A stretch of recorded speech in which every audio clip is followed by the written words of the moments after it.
Ito na po yung luya na aming hinukay dito sa isang dipa. Isang dipa lang po yan. Simento ang ilalim. Yan.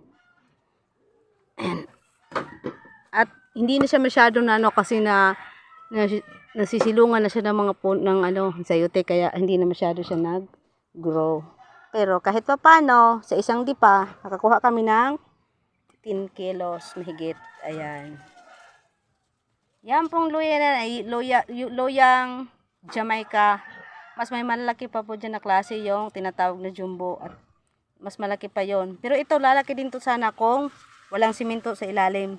Wala na kasi siyang makapitan sa ilalim. Kaya ganito lang ang nakayanan niya. At least, kahit pa paano, napakaganda idea na kahit simento ang ilalim nito, ay nakatanim eh. Ayan o.